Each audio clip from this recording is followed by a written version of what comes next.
Ben McKee and Patrick Brown and Go Vols 24/7 here on campus following practice number 2 of Tennessee Fall Camp. Just spoke to tight ends coach Alec Ablin and another slew of freshmen, 6. Spoke to 3 receivers, 2 tight ends, and that 5-star offensive tackle, David Sanders Jr. We'll certainly touch on some of their comments, but first, I almost called you practice, but Patrick, what stands out from what you were able to take in from watching practice today? Yeah, we've got some observations up on the site. Go check those out. Watch the quarterbacks throw. Some guys stood out there. Have some updates on Jerron McCoy and Chris Brazzell as well, and also what they were doing on the defensive field, where there was definitely an emphasis from all 3 position groups that you could hear and see when some of the drills they were doing. Yeah, Rodney Garner was in full Rodney Garner mode today. I stayed away from the defensive line. There were yesterday. boxing gloves out there too, so that's how physical they were getting. With the linebackers, they watched us watch several routes on air, period. So as Patrick mentioned, there's a lot of updates on the site in our observations and a pretty lengthy practice highlight video up as well. What did you take away from Alec Ablin speaking and what he likes about his group? He likes how the group sort of over the summer mentally got itself in position for camp. Tight end's a position in this offense where they're going to have to block and be physical. So today was the first day they had any team periods, and I think they only had a couple at the end of practice. So they haven't put pads on yet. Pads will go on Saturday. So that's a group that he's going to find more about in the coming days. But a couple of freshmen there that have a chance to maybe be that third guy behind Miles Kitzelman and Ethan Davis. Ablin talked a lot about Miles Kitzelman and said that he's pissed off that he can't do more coming back from the injury, but they're certainly trying to get him ready for the start of the season. And the 2 freshman tight ends that we spoke to, I mean, they look like $1 million on day one, and I think Jack Van Dorselaer just looks like that naturally because of the high school program that he comes from. But Desan Brame speaking, I mean, he's gone from, I think he said he was at 218 when he got here, and now he's at basically 240.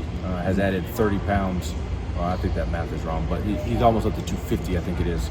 But has gained 50 pounds, 30 pounds to get to 250, and he's done that because he's added a 4th meal throughout the day. He's eating a lot of Uncrustables, drinking a lot of protein shakes, and again, he just looks really good physically.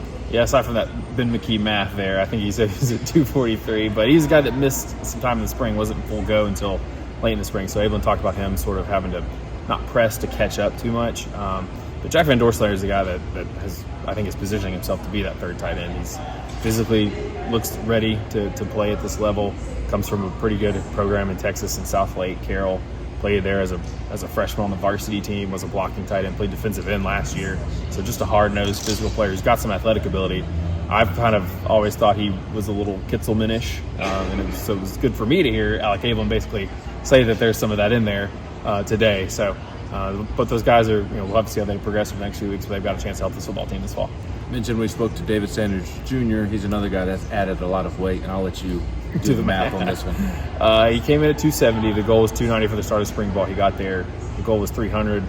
He's at 305 to 308. Said what he said he's at. So he said it's shown up on the field. He recalled back in the spring getting pushed back into the quarterback, and he said today in one of the team periods or a pass rush drill, he went in against Don Bailey and was able to sort of sit and kind of take the block and not get moved. And so that was sort of I don't say the knock on him coming in, but that was one of the things. It's like he needs to get a little bit stronger and bigger, and he's certainly done that. He's had a great offseason, very mature. I think he's the leader of this freshman class that has been very mature, and so he's going to be the starting right tackle unless something unforeseen happens. And it seems like he said he's not finished product. He knows it's not going to be perfect. He talked about talking to, I think, Josiah Thompson, who started at South Carolina last season as a freshman, sort of keeping in touch with him over the offseason. So I think he's ready for that role, and a lot of expectations, but I think he seems to have the right head on his shoulders and the right talent to handle it. Spoke to the 3 freshman receivers, Joakim Dotson, Rodarius Jackson, and Travis Smith Jr., and they certainly have an opportunity in front of them. Yeah, with Chris Brazzell still working his way back from something, those guys are getting a lot of reps. Joakim Dotson's the guy that was not here in the spring, but did a really good job of staying sharp while running track, working, focusing on workouts during the spring when he wasn't here.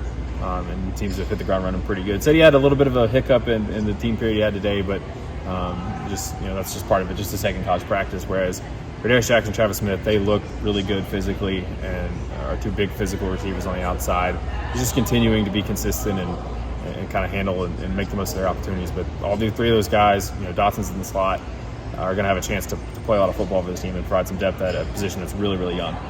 Yep, Tennessee will be off tomorrow, and then they'll be back on the practice field on Saturday and Sunday. In the meantime, you can find all of our coverage from the past 3 days, which consisted of local media day for Tennessee, day number 1 of practice, and then today, number 2 of practice. All that coverage can be found at GoVols247.com. He's Patrick Brown. I'm Ben McKee.